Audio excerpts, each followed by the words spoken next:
Good morning, fine folks. Time for an update because things are moving pretty fast. And it is no surprise. Like I said last time, although I was open to the possibility and high probability that we would go as low as 64 around here, as I pointed last time, the fact that instead we stop right there. It is the modus operandi of Bitcoin right now, or the crypto at large. It's extremely powerful. And this is a sign of strength. And when you see sign of strength like this, you listen. And actually, this sign of strength started at that reversal here, where again, I was expecting a little bit lower than that. And instead, this strength has been transferred all the way, every time on the way up.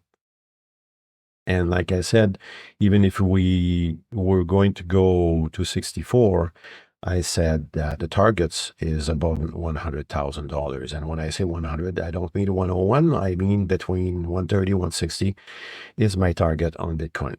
Now, that being said, okay, things are going to be volatile.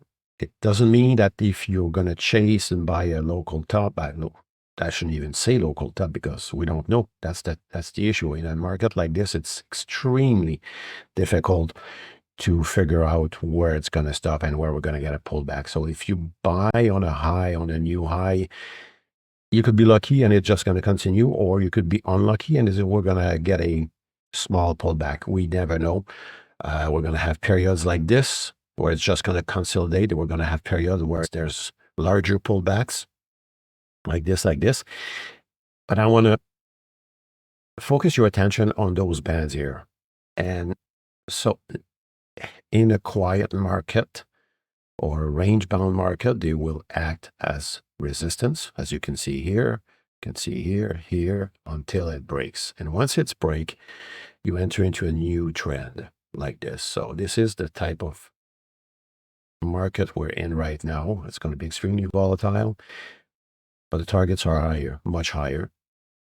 So you are going to be faced with two types of decisions. And I think the best one, it's a time to hold.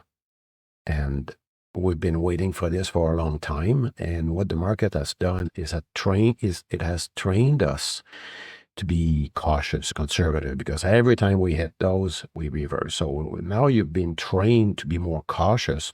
Well, it is the time to finally hold. And we're going to reach a time where it's going to be more obvious that it's going to be completely crazy and euphoric, but it's going to be above $100,000. So it's time to enjoy it. The best strategy is to hold.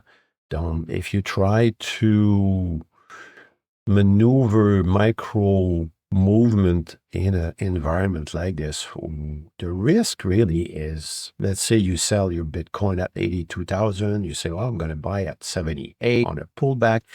And what it does, it goes to 89, right straight up.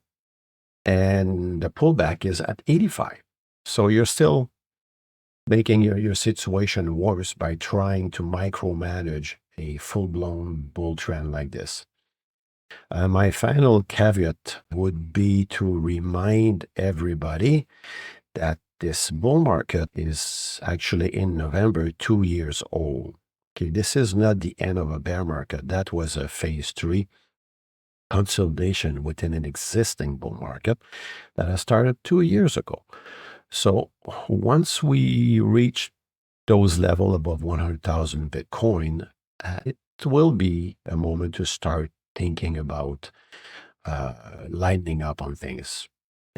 To me, it's going to be more like 125, 120, 125 will be my trigger point where I'm going to start lightening things up. And depending on how it evolves at that point, we'll see. But this is my plan for now. Hold for now. Just be mindful. Just be careful. Don't go too crazy. Keep a cool head in this environment.